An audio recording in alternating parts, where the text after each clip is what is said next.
में से 2 करोड़ रुपए निकाल लिए गए मतलब निकलवा लिए गए। कैसे? मैंने बताया ना, जैसे फोन करते हैं कि आपको कि आपका लड़का नहीं पता तो तुम लोग डिस्कस रेप केस में पकड़ा गया।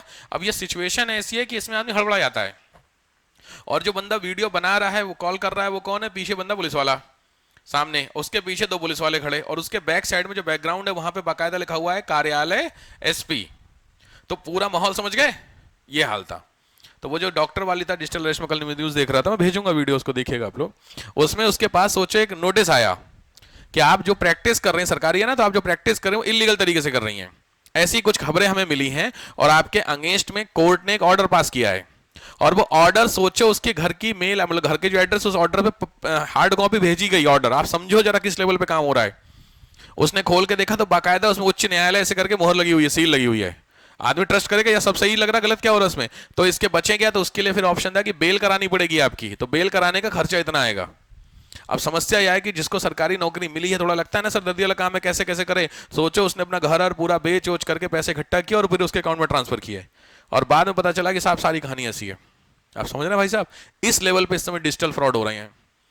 और ये सोचे केजीएमसी की जो डॉक्टर, आप खुद समझ जाना किस लेवल की बात कर रहा हूं मैं, कोई गंवार आदमी वाली बात नहीं है, सोच के देखिए किस लेवल पे ये समस्या आजकल ऐसी है। इसलिए जब आपके पास कुछ इस तरीके की कभी कुछ आए, खास करके आजकल सबसे इंपॉर्टेंट आपको मैं बता दूं, तो व्हाट्सएप पे वीडियो कॉल एक्सेप्ट मत करिएगा अगर वो अननोन नंबर से आ रही है तो।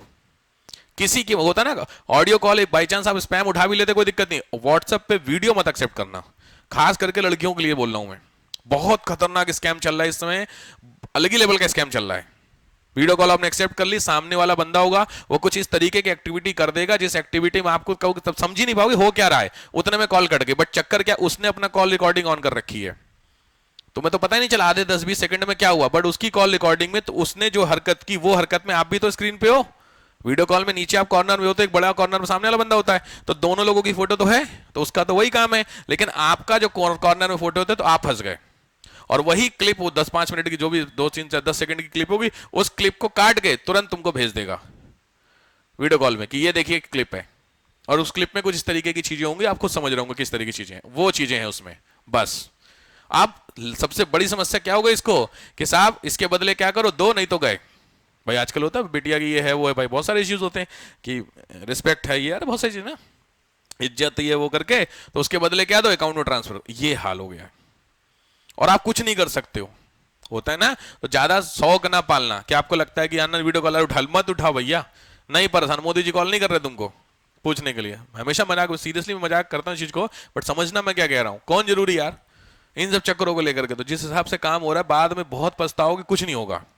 लोगों के घर बिक गए यार, मैं उसका वीडियो देखा, उसके घर तक बिक गया यार। सोचा वो कह रही सर, मतलब वीडियो में देख रहा था, कह रही क्या बताएं ये चीजों को लेकर के, खत्म है कहानी, 2 करोड़ रुपए मैटर करता है यार, बात समझो, जिंदगी भर की कमाई खत्म। अभी गाजियाबाद इंदिरापुरम का कौन सी सोसाइटी है, मैं नाम बोल रहा हूँ, आदित्य करके कोई है, उसमें से 32 लाख 32 लाख रुपए अकाउंट से ले लिए। जस्ट यही कि आपका लड़का जो इकलौता लड़का है वो वहां पे आगरा में कहीं है, वो रेप केस में फंसा है, उसको छुड़ाना है कि जेल में डालना है, माँ बाप क्या बोलेंगे, कॉमन है छुड़ाना है, लॉजिक बात है। तो क्या करना है, तो उसके लिए सारा जो हम सेटलमेंट देख लिए हैं पुलिस वाले, हम सारा सेटलमेंट देख लिए, बस अब एक काम करो इसका खर्चा आप डाल दो। सोचो गए, उन्होंने अपनी एफडी तोड़वाई, एफडी तोड़वा करके पूरा पैसा अकाउंट में ट्रांसफर किया, और जब ट्रांसफर किया था हमको लड़का ऑफिस से आ रहा, कर कहाँ पापा, क्या तुम तो यहाँ, कर हम तुम कहाँ से आ रहे, तो पिता चला पिताजी एफडी तोड़वा के अकाउंट में डाल के आ रहे। समझ रहे हैं, कॉमन सेंस से पहले लड़के से बात तो कर लो, अगर आपके पास इस तरीके, इतनी कौन सी हड़बड़ी है, एक बार लड़के से पूछ, लड़के के नंबर पे कॉल तो कर लो, क्या पता हो। लेकिन एक्चुअली बोलना बहुत आसान है, लेकिन जब सिचुएशन इस तरीके आपके सामने एकदम से कॉल आया कि आपके पापा का एक्सीडेंट हो गया है, क्या करें, तो ये एडमिट करा रहे हैं और एडमिट कराने में 1 लाख रुपए चाहिए, तुरंत ट्रांसफर कीजिए नहीं तो खत्म। सिचुएशन समझिए, आपको क्या लगेगा, अरे सही करे यार बात। अब उसे आपने बाई चांस अपने पिताजी को फोन किया और नहीं उठा पाया फोन, होता है ऑफिस होंगे कहीं बिजी होंगे, आपके मन में तुरंत सही बात आ गई, यार सही कह रहा है, तुरंत अकाउंट नंबर भेजो भैया, मैं भेज रहा हूँ, तो आपने डाल दिया 1 लाख रुपए। पता चला शाम को उधर से पिताजी 10 मिनट कॉल बैक कर रहे हैं, बेटा बताओ लो, समझ में पैसे तो गए। आप समझ रहे चीजों को लेकर के। तो भैया इस समय मार्केट में बड़े तरह के, मैं वर्ड यूज नहीं करूंगा, नहीं ऐसे तरह के लोग हैं मार्केट में, खतरनाक वाले हैं, तो थोड़ा बचिए। खैर प्रोविजंस लिखिए, प्रोविजंस में पहला है reservation for the Dalit. First point, reservation for the Dalit, दलितों के लिए रिजर्वेशन का कॉन्सेप्ट आया। दूसरा बहुत इंपॉर्टेंट है, ending the dual administration ending the dual administration, द्वैध शासन को खत्म करिए। एंडिंग द डुअल एडमिनिस्ट्रेशन, द्वैध शासन को खत्म करिए। Next, setup of responsive government, setup of responsive government, responsive government को सेटअप करिए। नेक्स्ट,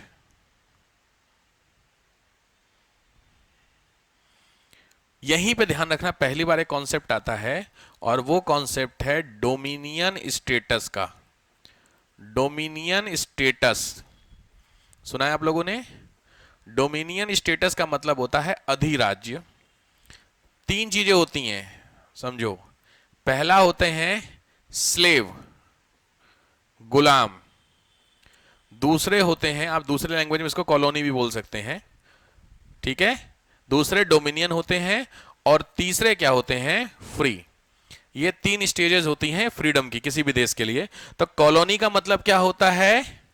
इसमें होता है नो राइट्स, आपको कोई अधिकार नहीं दिए जाएंगे, this is called colonialism. Dominion status में होते हैं सम राइट्स, कुछ क्या मिलेंगे? अधिकार। अब यहां ध्यान से समझना, सिंपली ये है, डिबेट आप कर सकते हैं जितने भी हो सकते हैं, इवन प्रपोज भी आप कर सकते हैं डिसीजंस को लेकर के, लेकिन जो साइनिंग अथॉरिटी होगी वो साइनिंग अथॉरिटी कौन होंगी? बिटसर्स होंगे। तो अल्टीमेटली पावर किसके हाथ में है? बिटसर्स के हाथ में, इस वाले पॉइंट पे भी। और यहां पर इस वाले में दोनों पॉइंट, ये और ये दोनों किसके होंगे? आपके, फ्रीडम में। लॉजिक बात है। तो पॉइंट यहां पे आता है कि हमने डोमिनियन स्टेटस की डिमांड की थी, तो डोमिनियन स्टेट अल्टीमेटली एक तरीके से गुलाम है, बट ये इसके कंपैरेटिवली तो बेहतर है। अगर मैं 100% डिसीजन ले रहा हूं और डिसीजन पे साइनिंग अथॉरिटी बिटसर्स किया, तो मेरे 100% डिसीजन को तो मना नहीं कर सकता। तो कहीं ना कहीं 10% डिसीजन को भी माना, तो कुछ हद तक पावर आपके हाथ में आई कि नहीं आई? यहां तो जीरो पावर थी ना, यहां पे 10%, वहां पे 100% है। तो जो पहली बार डोमिनियन स्टेटस का कॉन्सेप्ट है वो यहां निकल करके आता है। बट इसको बिटसर्स ने बोला था कि आफ्टर डिबेट, लिख लो कॉन्सेप्ट, कुछ वर्ड लिखियो, लिखे गया हुआ है क्या? स्टेटमेंट लिखियो, बस ये लिखियो, डैश करके लिखो, after debate can be implemented. After debate, discussion, after discussion, discussion के बाद इसको लागू कर सकते हैं। यहां पे डोमिनियन निकल के आता है, आगे आएगा डोमिनियन, 29 में भी आएगा। नेक्स्ट, ठीक है, ये हो गए इसके प्रपोजल। अब आइए इंडियन रिएक्शन, या रिएक्शन ऑफ इंडियन, भारतीय लोगों की प्रतिक्रिया। इंडियन रिएक्शन, सब क्लियर है आपको? इंडियन रिएक्शन क्या होगा? बायकॉट ऑफ मेनली होगा इसका। अब इसमें इंडियन रिएक्शन के लिए फैक्ट्स लिखिए ध्यान से। कांग्रेस तो थी ही, इसके अलावा कुछ और पार्टीज के नाम पहले लिखिए। लेबर पार्टी, लेबर इंडिया की कह रहा हूं मैं, लेबर पार्टी। दूसरा लिबरल फेडरेशन, ये कुछ पार्टीज के नाम है जिन्होंने आईएनसी का सपोर्ट किया। लिबरल फेडरेशन, लिबरल फेडरेशन। नेक्स्ट हिंदू महासभा, हिंदू महासभा। और मुस्लिम लीग, कुछ हद तक मुस्लिम लीग ने यहां पे सपोर्ट किया था आईएनसी का, मुस्लिम लीग। अच्छा, अब यहां पे तुरंत स्टार करो, एक बहुत इंपॉर्टेंट पॉइंट है कि दो पार्टी थी, जिन दो पार्टियों ने साइमन कमीशन को सपोर्ट किया था। ये प्रीलिम्स का क्वेश्चन है। पहली पार्टी का नाम लिखो unionist party, unionist party, supporter लिखा रहा हूं मैं, unionist party, unionist party Punjab की। और साउथ की है जस्टिस पार्टी, बहुत इंपॉर्टेंट नाम, जस्टिस पार्टी साउथ इंडिया। और पंजाब की यूनियनिस्ट पार्टी। ये दो पार्टी हैं जिन्होंने क्या किया था? सपोर्ट किया था। ये बहुत प्रीलिम्स का क्वेश्चन है यूपी में बहुत तगड़ा, कि कौन सी पार्टियों ने किया था। अब यहां पे आता है रोल ऑफ कांग्रेस। कांग्रेस का क्या रोल रहा? तो कांग्रेस के रोल के फैक्ट्स में लिखे। Madras conference, Madras conference 1927, Madras conference 1927 में, ध्यान रखना इंपॉर्टेंट है, डैश करके लिख लो। लीडर का नाम है M.A. Ansari, M.A. Ansari. Dash propose the concept of boycott, propose the concept of boycott. Boycott का कॉन्सेप्ट प्रपोज किया साइमन कमीशन के, on each and every level करके बोला गया था, हर स्तर पर इनको बायकॉट करना साइमन कमीशन को। ठीक है, तो ये पूछा हुआ है कि किस कॉन्फ्रेंस में साइमन कमीशन का अगेंस्ट में प्रपोजल आया था, नहीं नागपुर, और चेयरमैन का नाम होगा एम अंसारी। चलो अब आओ मूवमेंट, मूवमेंट आंदोलन। आंदोलन में लगभग चीजें आपको पता है, आपके काम का अगर कुछ है तो बता दूं मैं। नहीं ठीक है, साइमन कमीशन का जब भी आप देखेंगे बहुत सारे लोग थे, उन्होंने प्रोटेस्ट वोटेस्ट किए थे, कोई नई चीज नहीं है। थोड़ा सा बस आपको मैं दिखा दूं साइमन कमीशन को लेकर के कि साइमन कमीशन, ठीक है, तो जहां पे भी गए थे वहां पे ये कुछ इस तरीके का साइमन गो बैक आप देख रहे हैं।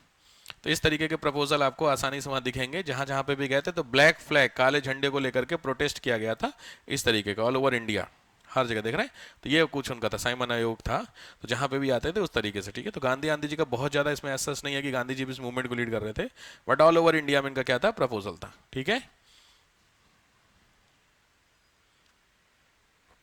हाँ ये है लाला लाजपत राय वाली कहानी जो मैंने आपको बता दी। ठीक है, न्यूज़ क्या है, रिकमेंडेशन, तो खैर वो चीज़ें खैर क्लियर होगी। ये लाला लाजपत राय हैं, ठीक है, इन्हीं की डेथ हुई थी।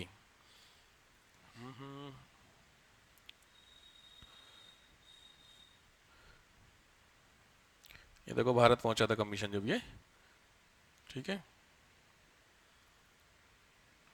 ये है कमीशन। ठीक है, खैर ये देखो, इसमें सब क्या दिख रहा है आपको, बिट्स दिख रहे हैं, हाँ ये सारे आपके। ठीक है, 2 4 6 7, हाँ 7 मेंबर। ठीक है, ये सामने, अब ये इंडिया की आज़ादी के लिए बात करेंगे, हंसी आ रही है इसे देख करके। अब हद दो यार तुम, मतलब सीधी बात है, वही आते हैं 4-10 इंडियन आपको मिला के ब्रिटेन भेज दें कि जाके जरा चेक करो वहां को आज़ाद करना है, देख लो। तुम समझ रहे हो, तुमको पता ही नहीं एयरपोर्ट से उतर के जाना किधर है। प्रैक्टिकल बात है, तुम क्या डिस्कस करोगे यार, कॉमन सेंस है। एयरपोर्ट पे उतरे हो, वेट कर रहा है कोई ऑटो वाला आ जा लेने के लिए, पता चले, तो ये समस्या है यार। तो ब्रिटेन वालों को भी पता था ना कि किसी भी कीमत पे इंडिया को ना वो जाने नहीं देना चाह रहे थे, क्योंकि इंडिया ऑब्वियस बात है अच्छी खासी इनकम वाला एरिया था, निकल जाता तो दिक्कत थी। बट अल्टीमेटली ये चीज ब्रिटिशर्स को, जब गांधी जी इंडिया आए थे 20s में, तो उस समय ब्रिटिशर्स को ये बात पता चल गई थी कि अब इंडिया बहुत ज्यादा दिन रहेगा नहीं, तो जितने भी दिन टिक जाए उतने दिन लूट लो। अब 20 से लेकर 30 में कमीशन आता है, और कमीशन के बाद लगभग माहौल बन रहा था कि हाँ इंडिया अब जाएगा। तो यहाँ के बाद से थोड़ा सा माहौल बनाने की कोशिश ब्रिटिशर्स करेंगे, कि बहरहाल वो आगे जानेंगे क्या होता है। लिखिए इम्पैक्ट ऑफ अपोज, विरोध का प्रभाव क्या हुआ। इम्पैक्ट ऑफ अपोज, जो इंडियन अपोज कर रहे थे उसका इम्पैक्ट क्या हुआ। इम्पैक्ट ऑफ अपोज मतलब वही इसका अचीवमेंट क्या रहा। इम्पैक्ट ऑफ अपोज में पहला first point, initiate the social economic reforms demand. Initiate the social economic reforms demand, सामाजिक आर्थिक सुधार की जो डिमांड थी उसको इनिशिएट कर दिया। Second,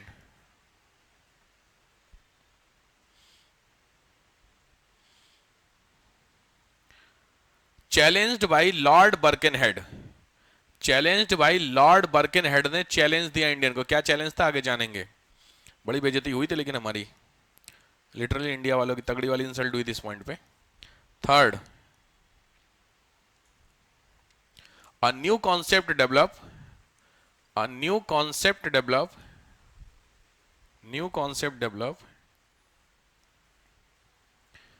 dash Indian future constitution should be made by Indian only.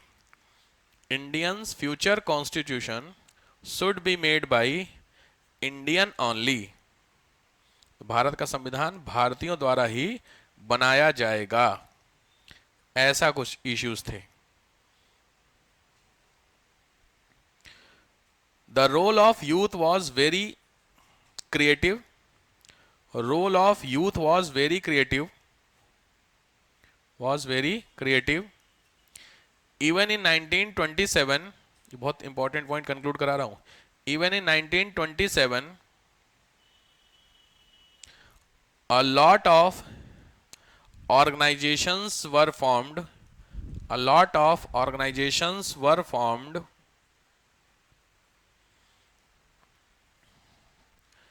This create new young leaders, this created new young leaders like, इसी जो यंग लीडर्स निकलते हैं इसी में निकल के आते हैं दो major leader, Jawaharlal Nehru and Subhash Chandra Bose. Jawaharlal Nehru and Subhash Chandra Bose, ये दो नए लीडर यही निकलते हैं। A new concept of socialism was also developed.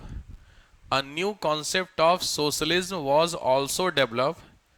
नया कॉन्सेप्ट था समाजवाद का, वो डेवलप हुआ।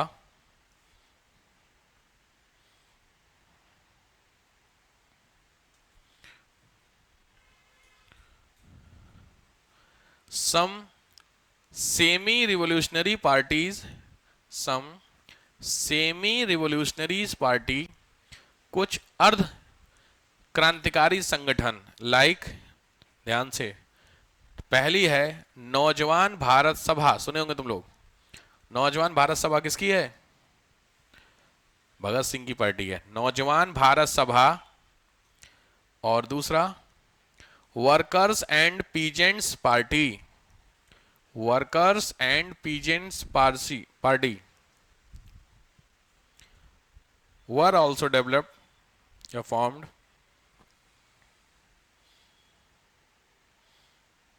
So we can say in this protest all over, yeah, all the parts of society involved, conclude with involve, full stop. Actually challenge कुछ इस तरीके से था कि देखो ये जहां जहां पे भी जा रहे थे वहां वहां पर जाते हुए इनको प्रोटेस्ट किया गया।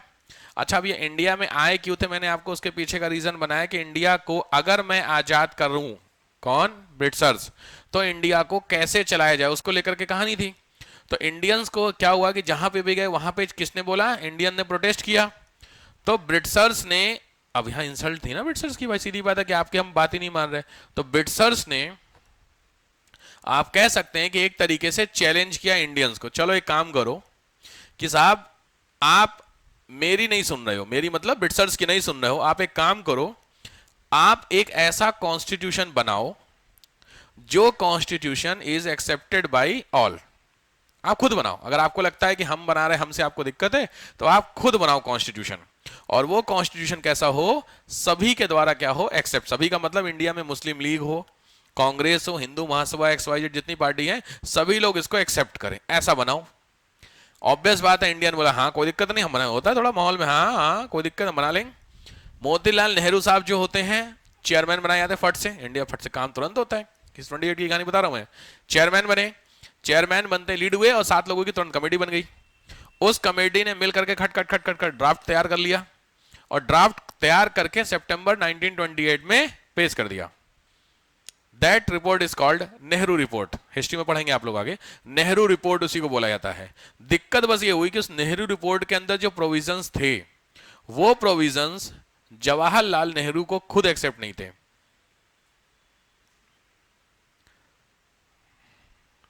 आपके रिस्पॉन्स से समझ में आ गया आपको कहानियों की। अब सोचो अगर आपको इस पे हंसी आई तो ब्रिटिशर्स को क्या हुआ होगा, क्योंकि बनाई किसने रिपोर्ट?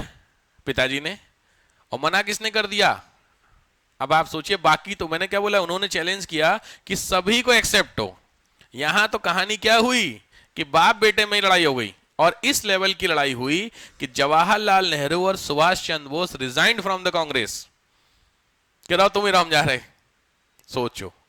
इसीलिए बड़ा तगड़ी वाले, मैं तो उस इमेज को खाली सोचता हूं कि इंसिडेंट में अगर हम होते तो क्या होता।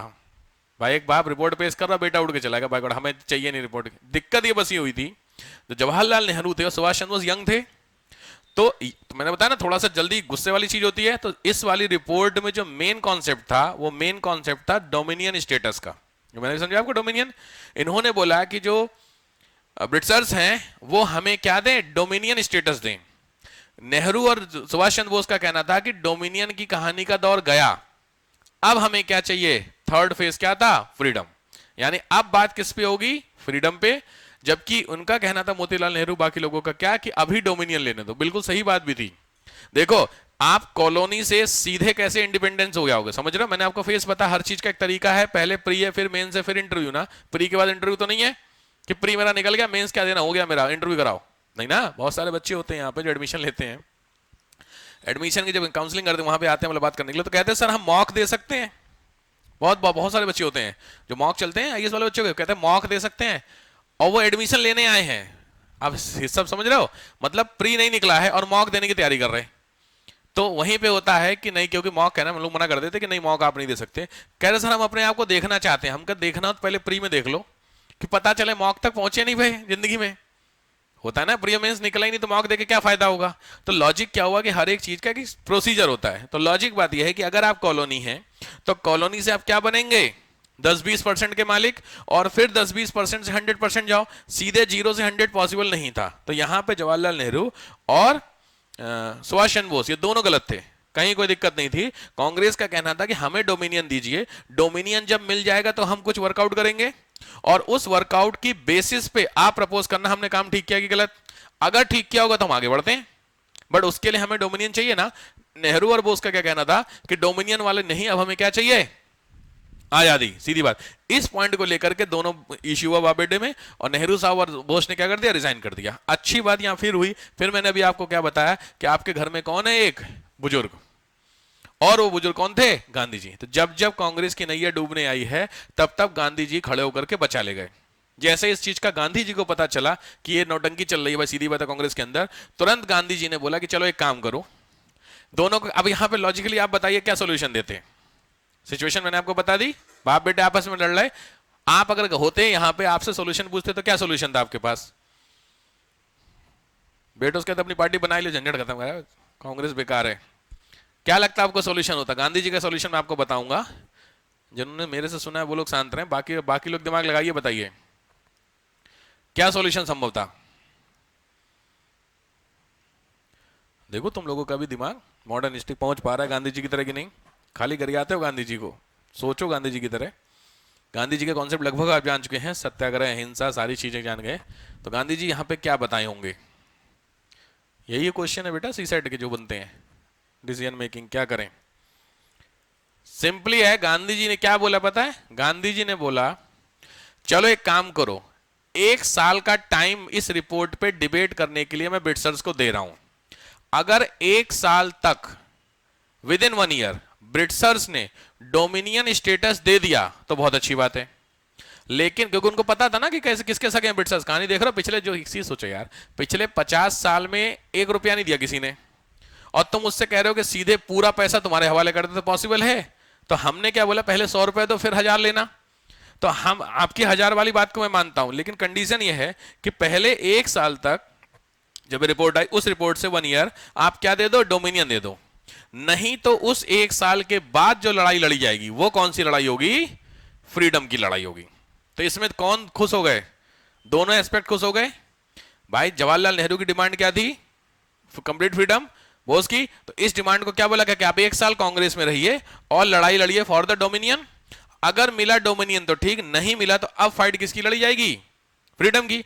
तो जो नेहरू और ये कौन, बोस, ये जो कांग्रेस छोड़ के चले गए थे वापस आ गए, और 1 साल के लिए कांग्रेस के अंदर कि अब अगर होगा तो ठीक होगा, नहीं होगा तो फाइनल फाइट होगी। तो लॉजिक बात है, होना तो वैसे भी नहीं था क्योंकि जो कुछ मिलना नहीं था इसमें।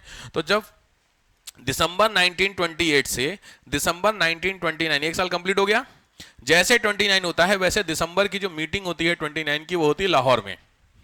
रीवा बहुत फेमस है, रीवा के तट पे लाहौर में मीटिंग होती है। और मीटिंग में आपकी नेहरू साहब ने क्या बोला, याद कीजिए अपना वादा। तो वादा क्या था कि अगर 1 साल तक नहीं मिलेगा देन हम किसके लिए जाएंगे, फॉर द फ्रीडम। तो क्लियर बोला कि गांधी जी ने बिल्कुल सही बात है, जो वादा किया वो निभाना पड़ेगा। तो लॉजिक बात है, गांधी जी बोला क्या कि साहब बिल्कुल सही बात है, अगर आपने कंप्लीट फ्रीडम की बात मैंने आपसे बोली थी, और अब चूंकि हमें डोमिनियन नहीं मिला है, तो अब जो कांग्रेस की लड़ाई होगी वो किसकी होगी, उसकी फ्रीडम की लड़ाई होगी। तो 1929 की दिसंबर कॉन्फ्रेंस से लाहौर में जो हुई, उसके बाद से दिसंबर 1929 मतलब क्या लग गया 30। तो 1930 से लेकर के 1947 तक ये जो पूरा टाइम 17 साल रहा, इस 17 साल में कांग्रेस की लड़ाई किसके लिए रही, किसके लिए, फ्रीडम के लिए। क्लियर। तो यहां पे अब सोचो अभी क्या होगा, अभी सोचो अभी आप कॉलोनी थे, फिर डोमिनियन, डोमिनियन से फ्रीडम, यही तो चल रहा था। अब क्या होगा 39 के आसपास जब आप पहुंचेंगे आने वाले दिनों में, तो उस 39 में उस समय स्टार्ट हुआ world war, second world war था। तो उसमें जो इंडियन सोल्जर्स थे उन्होंने लड़ने से मना कर, हम नहीं लड़ेंगे, क्योंकि इंडिया में लड़ाई चल रही थी। तो सोचो अब फिर इंडिया में बहुत सारे सॉल्यूशन भेजे जाएंगे, ब्रिटिशर्स भेजेंगे, और उस सॉल्यूशन में जो पहला प्रोविजन होगा वो क्या होगा, हम डोमिनियन स्टेटस दे रहे हैं आपको। तो अब कांग्रेस ने क्या बोला, ना बेटा वो तो गया। जब वही वाली बात, आपने कभी ऐसे किया है कि कोई नहीं, एक काम कर, चॉकलेट दे दो, 10 चॉकलेट किसी आपके छोटे बड़े भाई के पास है, तो 10 चॉकलेट में से आपने बोली 2 ही दे दे मेरे को, तुम्हारा भाई बोला नहीं दूंगा, जा क्या कर लेगा। आपने बोला कोई नहीं कोई नहीं, है ठीक लेकर। और फिर ऐसा कुछ हुआ कि शाम को सिचुएशन हुई, जिस सिचुएशन में होमवर्क करना पड़ गया। अपने बड़ा भाई तो छोटा भाई था, वो लेके आया, भैया मेरा होमवर्क कर दो। आप बॉल किसके हाथ में, आपके हाथ में, क्या ना बेटा। अगर वो फिर वो क्या करे, काम करो भैया 2 चॉकलेट ले लो, आपने बोला ना ना ना ना, अब तो गया, अब तो एक काम कर पूरा डब्बा ला। तो क्या लगता है, सेम कहानी इंडियंस की भी सेम सिचुएशन हुई। बहुत बार प्रपोजल होता है, Cripps mission, cabinet mission, Lahore conference, बहुत सारे आएंगे। उन सभी कॉन्फ्रेंसेस और रिपोर्ट में उन्होंने, ब्रिटिशर्स ने क्या बोला, हम आपको क्या दे रहे हैं, डोमिनियन, बिंदास ले जाओ। गांधी जी ने बोला देखो भैया जो दौर निकल गया वो तो निकल गया, तो जो वो पॉसिबल है ही नहीं वो मैं कैसे मान लूं, अब हमें क्या देनी, फ्रीडम। सोचो ब्रिटिशर्स इतने बदतमीज, वो अंत में भी नहीं दिए। सोचो इस सिचुएशन में थे कि वर्ल्ड वॉर हार रहे थे ब्रिटिशर्स लोग, इंडियन लोगों ने लड़ने से मना कर दिया था। उसके बाद गांधी जी ने बोला काम करो, आप फ्रीडम हमें दोगे, हम आपको युद्ध के बाद दे देंगे। मैं सपोर्ट करता हूं, सोचो, क्योंकि मैंने बताया अंत तक, लास्ट तक वो नहीं चाहते थे इंडिया निकल जाए अपने हाथ से, क्योंकि भाई मेजर डोमिनेंस था गोल्ड का। आपने सुना होगा चिड़िया उड़िया बोला जाता था, सोचिए कितना पैसा होगा।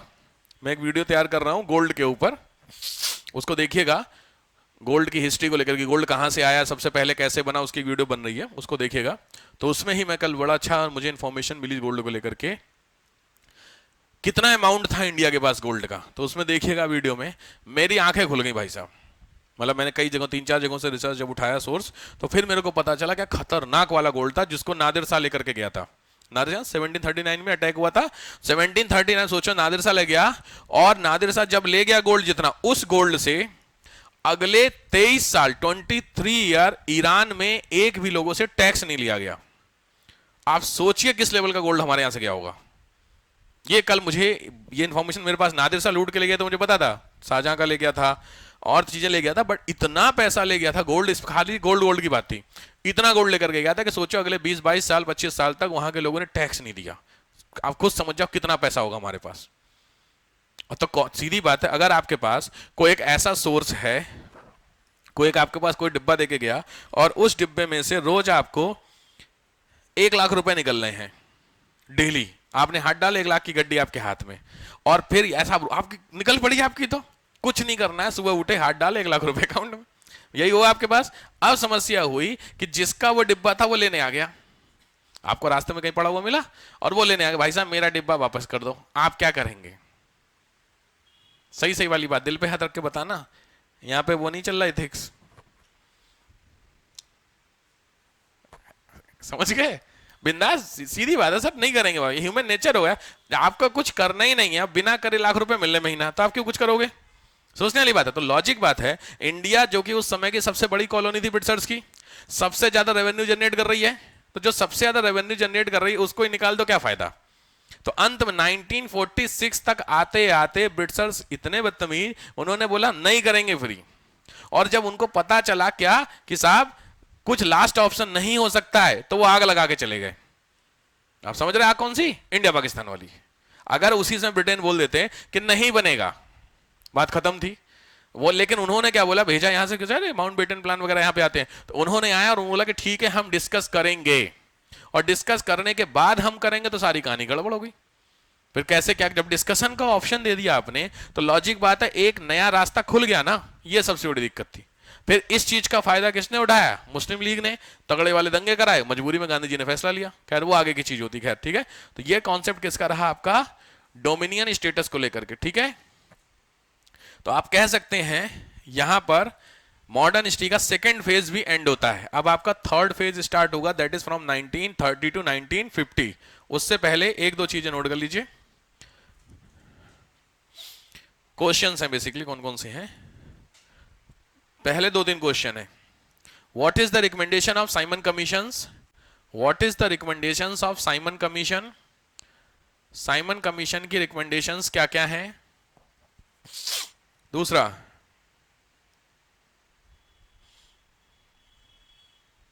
अच्छा एक चीज जानना, ये जो साइमन कमीशन का मैंने पीछे भी आपको एक इमेज में बताया था कि इसने एक रिपोर्ट जाकर के सबमिट करेगा पार्लियामेंट में, नहीं तो वो जो रिपोर्ट थी उसको पार्लियामेंट में जब सबमिट किया और उस रिपोर्ट पे डिस्कशन करना होगा कि नहीं, उसी डिस्कशन करने को बोला गया राउंड टेबल कॉन्फ्रेंस। हिस्ट्री में सुने हो राउंड टेबल? यही राउंड आपने सुना होगा 3 फर्स्ट सेकंड थर्ड। तो कायदे में जो first second third round table थी वो 3 राउंड टेबल नहीं थी, वो एक ही राउंड टेबल थी, 3 बार हुई है। क्योंकि पहली वाली जो राउंड टेबल हुई उसमें कांग्रेस नहीं गई, तो कांग्रेस मेजर पार्टी थी इंडिया की, जब वही नहीं गई तो क्या फायदा हुआ। दूसरी वाली में गई, गांधी जी गए राउंड टेबल में बात करने के लिए, लेकिन जो चाहिए था वो नहीं मिला। क्या चाहिए था समझ रहे हो? डिबेट किस पे होगी? डोमिनियन पे। गांधी जी क्या बोलेंगे? भाई साहब हमें चाहिए फ्रीडम, तो मैटर वहीं खत्म। और तीसरी वाली में अंग्रेजों ने जानबूझ करके कुछ आग आग लगा दी। बताऊंगा कहानी, यहीं पे कॉन्सेप्ट निकल के आएगा अंबेडकर साहब का, यहीं पे अंबेडकर आएंगे थोड़े से आगे मन, ठीक है। तो वो कहानी को, तो राउंड टेबल ध्यान रखना, round table it is a general meeting for the discussion on Simon commission reports, ठीक है। क्या लिखे हो? रिकमेंडेशंस ऑफ, ठीक है। नेक्स्ट आओ इसी में, why Indian protest Simon commission, why Indian protest Simon commission as it is for their freedom, it was for their freedom, जैसे कि ये उनकी आजादी के लिए था, फिर भी प्रोटेस्ट कर रहे थे। Reason, next,